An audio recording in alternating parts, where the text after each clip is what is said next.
2 फरवरी 2015 को उत्तर प्रदेश की राजधानी कहे जाने वाले लखनऊ के शहीद पथ के पास सुबह 7 से 8 बजे करीब पे लोगों को एक जूट का बोरा पड़ा हुआ दिखता है और उस जूट के बोरे के आसपास कई सारे कुत्ते उसको नोच रहे होते हैं और उसके आसपास ही घूम रहे होते हैं। काफी देर तक ये देखने के बाद वहाँ के रहने वाले लोगों ने ये डिसाइड करते हैं कि वो जूट का बोरे को खोल के देखा जाए कि उसमें ऐसा क्या है कि जिसकी वजह से कुत्ते उसके आसपास ऐसे मंडरा रहे हैं। तो जैसे ही वो बोरे को खोलते हैं उनको उसमें से किसी लड़की के कटी हुई दोनों टांगे मिलती हैं और वो टांगे और किसी की नहीं बल्कि 19 साल की गौरी की होती है। लखनऊ के अंदर अमीनाबाद में रहने वाले मिस्टर शिशिर श्रीवास्तव और उनकी वाइफ मिसेस तृप्ति श्रीवास्तव की लव मैरिज हुई होती है और वो दोनों आपस में काफी अच्छी तरीके से अपना जीवन व्यापन कर रहे होते हैं। जहां पर शिशिर अपनी अमीनाबाद में ही इंटीरियर डेकोरेशन की दुकान संभालते हैं और वहीं पे तृप्ति एक हाउस मेकर होती हैं और लव मैरिज की वजह से उनके जीवन में कोई भी ऐसी दिक्कत नहीं होती और अच्छे खासी वेल टू डू फैमिली से भी बिलोंग करते हैं और उनकी एक लौती एक बेटी होती है जिसका नाम होता है गौरी श्रीवास्तव।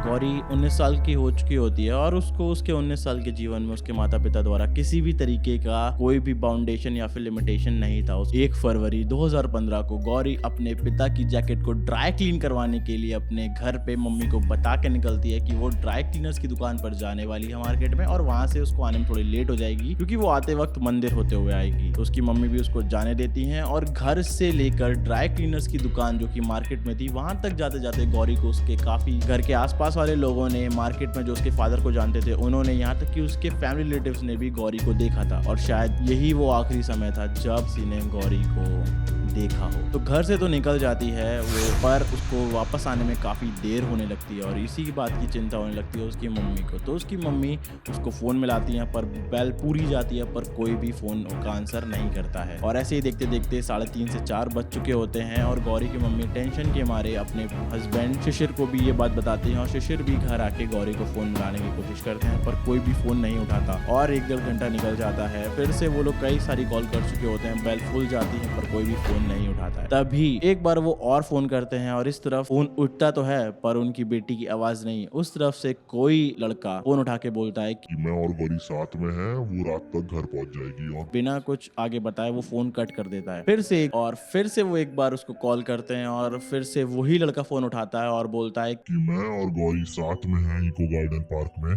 और रात तक गौरी घर पहुंच जाएगी। और उससे पहले उसके पापा कुछ बोल पाते, कुछ पूछ पाते, वो लड़का फिर से फोन कट कर देता है। काफी देर बाद फोन लाने के भी वो फोन नहीं उठाता है पर 5 से 6 बजे के बीच में गौरी के फादर एक बार और उसको फोन करते हैं और तब वो लड़का फोन उठाता है फिर से और जैसे ही वो पूछते हैं कि गौरी कहाँ है, वो लड़का बोलता है कि गौरी की तबीयत एकदम से खराब हो चुकी है, इसलिए मैं उसको लेके SGPGI जा रहा हूँ। और ये बात सुनते ही मानो माता पिता के पैरों के नीचे से जमीन खिसक जाती है और गौरी के फादर टेंशन में अपनी गाड़ी उठाते हैं और सीधे जाते हैं SGPGI। वहाँ पे वो पता करते हैं तो उनको ये पता चलता है कि वहाँ पे गौरी श्रीवास्तव या फिर गौरी नाम की कोई लड़की आई ही नहीं है फिलहाल आज के दिन में। और टेंशन के मारे वो सीधा जाते हैं इको गार्डन पार्क और वहाँ पे भी लोगों से पूछने पे, स्टाफ से पूछने पे उनको पता चलता है कि वहाँ पे भी कोई ऐसी लड़की किसी लड़के के साथ या फिर गौरी नाम की लड़की नहीं आई है। और वो निराशा के साथ ढूंढने के बाद अपने घर चले जाते हैं। वहाँ पे पूरे दिन वो वेट करते हैं पर कोई भी गौरी का फोन या फिर कुछ नहीं आता है और जब वो 7 से 8 बजे करीब उसको वापस से फोन करते हैं तब गौरी का फोन स्विच ऑफ दिखाता है और ये स्विच ऑफ की जो नोटिफिकेशन सुनते ही उनकी ऐसी हालत खराब होती है कि वो सीधा जाते हैं पुलिस के पास और अपनी बेटी की मिसिंग रिपोर्ट लिखवा देते हैं और पुलिस भी इस मामले को सीरियस लेते हुए वो रिपोर्ट लिख लेती है और उनकी तहकीकात शुरू हो जाती है। ऐसे ही 1 फरवरी का पूरा दिन निकल जाता है। 2 फरवरी की सुबह लगभग 7 से 8 बजे करीब टीवी पे एक न्यूज आती है कि लखनऊ के शहीद पथ हाईवे के पास पहले एक जूट की बोरी मिलती है जिसके अंदर चेक करने पर पता चलता है कि उसमें किसी लड़की की दोनों कटी हुई टांगे हैं। उसी से कुछ मीटर दूर एक और जूट की बोरी मिलती है जिसमें लोगों को ढूंढने पता चलता है कि उसमें किसी लड़की का सर है और उसी से 1-2 किलोमीटर दूर एक और जूट की बोरी मिलती है जिसमें पता चलता है कि किसी लड़की के दोनों हाथ हैं। और शहीद पथ पे ही उन तीनों बैग से थोड़ा सा और आगे एक प्लास्टिक का बैग रहता है जिसमें ढूंढने पे पता चलता है कि उसमें किसी लड़की का पूरा धड़ है। और ये न्यूज पूरे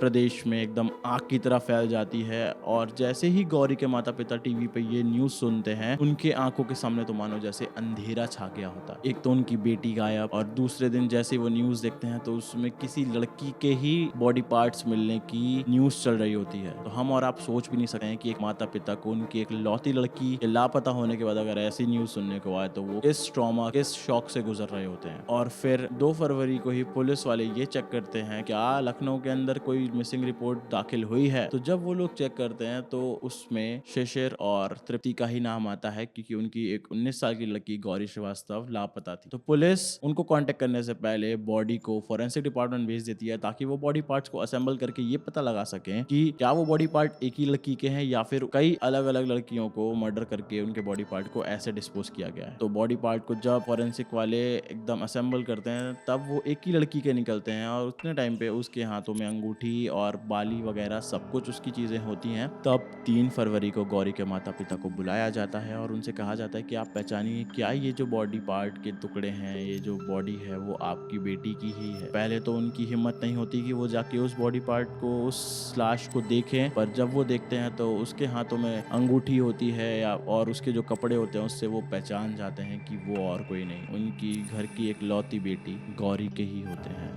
अब पुलिस ये सोचती है कि 1 तारीख को उन्होंने रिपोर्ट दिखाई, 2 तारीख को सुबह ही ऐसे बॉडी पार्ट्स मिलने लगे, और मीडिया का प्रेशर, पेरेंट्स की हालत को देखते हुए पुलिस की एक स्पेशल टीम का गठन किया जाता है और वो पूरी ताकत से लग जाते हैं गौरी के कातिल को ढूंढने के लिए। तो सबसे पहले तो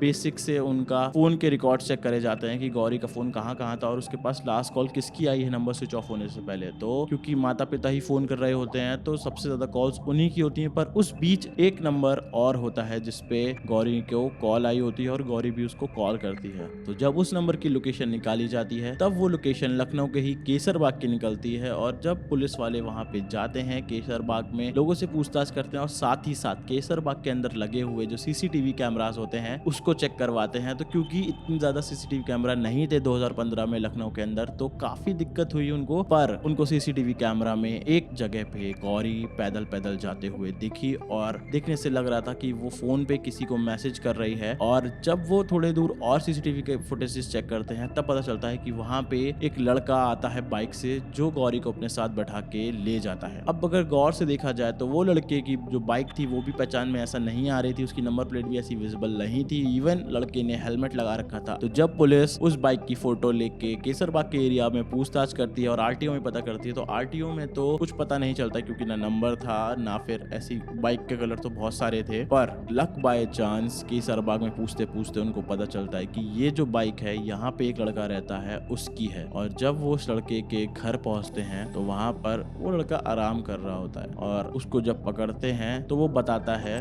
कि उसका नाम है हिमांशु प्रजापति। तो 24 साल के हिमांशु प्रजापति जो कि राजस्थान से डिस्टेंस लर्निंग कर रहा होता है और हाल ही में लखनऊ आता है, उसकी फैमिली किसी पर्सनल काम से मुंबई गई हुई होती है, तो वो घर पे अकेला होता है। और वो बताता है कि आज से 1-1.5 साल पहले गौरी उसके दोस्तों के थ्रू उसको एक पार्टी में मिली थी जहाँ पे उनकी ऐसे ही फेसबुक पे बात होने लगती है, और कुछ समय बाद उनका नंबर एक्सचेंज होता है और वो व्हाट्सएप पे बात करने लगते हैं। और हिमांशु को ऐसा लगता है कि गौरी उससे इतने समय से बात कर रही है, ऐसे बात कर रही है, तो शायद वो भी उससे प्यार करती होगी, क्योंकि हिमांशु कहीं ना कहीं एक तरफा प्यार करने लगता है गौरी से। और ये लोग कई बार व्हाट्सएप पे बात करते करते ऐसे बाहर कैफेज वगैरह में भी मिले होते हैं। पर एक दिन 2 फरवरी वाले तारीख को जब हिमांशु के घर पे कोई नहीं होता है तो ये लोग प्लान बनाते हैं कि पहले हम कहीं घूमने चलेंगे और उसके बाद अपने घर पे चल के बात करेंगे आराम से। तो वही होता है, गौरी जैकेट देख के निकलती है, हिमांशु को मैसेज करती है कि वो बाहर है, और हिमांशु उसको लेने आता है और साथ में वो लोग हिमांशु के घर चले जाते हैं। वहां पे ये लोग कुछ बात कर रहे होते हैं, तभी हिमांशु गौरी से उसका फोन मांगता है कि 1 मिनट अपना मुझे फोन दो। गौरी पहले तो मना करती है, फिर हिमांशु थोड़े से गुस्से में आके छीना झपटी करने लगता है और गौरी का फोन छीन लेता है उससे। तब वो देखता है कि गौरी की चैट्स में एक लड़का था जिसको गौरी ने अपनी कुछ इंटीमेट फोटोज दी होती हैं, और वो फोटोज और चैट देखते ही मानो हिमांशु के सर पे ज्वालामुखी फट चुका होता है। वो इतने गुस्से में होता है क्योंकि उसे लगता है कि वो गौरी से प्यार करता है और गौरी भी उससे प्यार करती है, पर फिर गौरी ने ऐसा क्यों किया, इसका मतलब गौरी उसको चीट कर रही है। और उस गुस्से में वो गौरी की गर्दन पकड़ लेता है और उसका बहुत जोर से गला दबाने लगता है, जिसकी वजह से गौरी बेहोश होके गिर जाती है और कोमा में चली जाती है। और हिमांशु उसके बाद गौरी को वहीं छोड़ देता है क्योंकि उसका फोन भी बज रहा होता है और गुस्से में वो बाहर निकल जाता है। बाहर अपने ही घर पे, अपने गेट के बाहर जहाँ पे अंदर गौरी कोमा में पड़ी होती है, वहीं पे अपने दोस्त से 2 घंटा बात करता है और उसके बाद चला जाता है पास के ही एक ठेके और वहां से भरपूर दारू पीता है। और नशे में धुत जब वो घर आ रहा होता है तब वहां से वो एक पेड़ काटने वाली आरी, कुछ बोरे और ग्लव्स वगैरह सामान लेते हुए घर की ओर निकलता है। और वहां पे जब उसको गौरी ऐसे पड़ी हुई दिखती है तब भी वो समझ जाता है कि ये मर चुकी है और अब इसको ठिकाने लगाना ही पड़ेगा, नहीं तो वो बुरी तरह फंस जाएगा।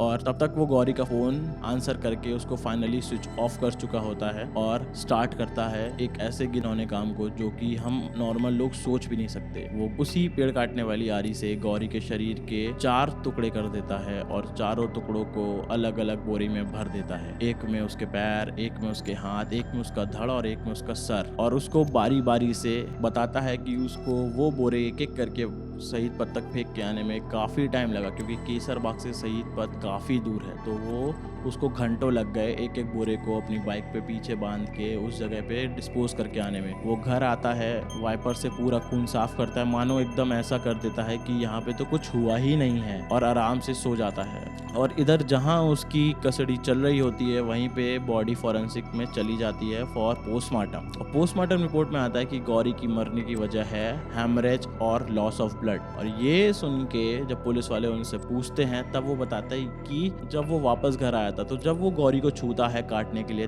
तब भी गौरी की बॉडी गर्म होती है। और ये सुन के मानो पुलिस वालों की रूह कांप जाती है क्योंकि बॉडी का गर्म होने का मतलब है कि गौरी तब भी जिंदा थी और उसने एक पेड़ काटने वाली आरी से गौरी को जिंदा ही टुकड़े कर दिए। और यहाँ पे उसको तो जेल हो गई, पर श्रीवास्तव परिवार की एक माता पिता की एक 19 साल की बेटी उन्होंने हमेशा के लिए खो दी। अब यहाँ पे 2 बातें हैं। पहला, पेरेंट्स क्यों इतना वेट करते हैं जब उनके साथ उनको कुछ ऐसा लगता है कि उनका बच्चा ऐसा कोई चीज़ कर ही नहीं सकता और कोई और उनका फ़ोन उठा रहा है, तो पेरेंट्स क्यों उसी समय ढूंढने नहीं निकलते हैं। दूसरा, अगर वो शराब और गुस्से के नशे में ना होता तो वो एक बार को शायद गौरी को हॉस्पिटल ले जाता या फिर कोई मदद मांगता जिसकी वजह से वो थोड़ा बहुत डांटा जाता, पर उसको इतनी बड़ी सज़ा और उसको ऐसा मर्डर करने की ज़रूरत ना पड़ती। पर आप ये देख लो कि मर्डर भी उसने कोई नॉर्मल नहीं किया, उसने प्रॉपर प्लानिंग करके नशे में भी पूरी बॉडी के टुकड़े किए। इसका मतलब है कि उसकी मेंटालिटी कैसी होगी। और एक तरफ उसके ही पेरेंट्स को नहीं पता कि उनके खाली घर में उनका लड़का किसी लड़की के साथ ऐसा कर रहा है। इवन उनको तो काफ़ी दिनों बाद तक भी नहीं पता चला था जब तक उसको पकड़ा नहीं गया। और फिलहाल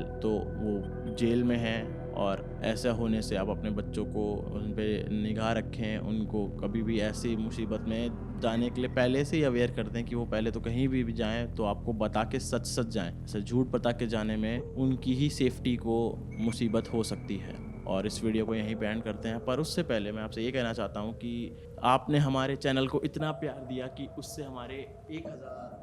सब्सक्राइबर पूरे हो गए, जिसके लिए मैं आपका एकदम दिल से थैंक यू करता हूँ कि आप हमारी वीडियोस को इतना लाइक कर रहे हो, रिस्पांस दे रहे हो। पर हाँ, आप देख के तो जाते हो पर सब्सक्राइब नहीं करते हो, तो आई विश आपसे रिक्वेस्ट है कि आप प्लीज़ सब्सक्राइब भी करो, जिससे कुछ नहीं होता है, आपके लिए तो फ्री है, बट मुझे मोटिवेशन मिलती है अपने ऑफिस टाइम के बीच में ऐसी वीडियोज़ बनाने का। तो thank you so much, be safe, be happy, take care of your loved ones, stay safe and जय हिंद।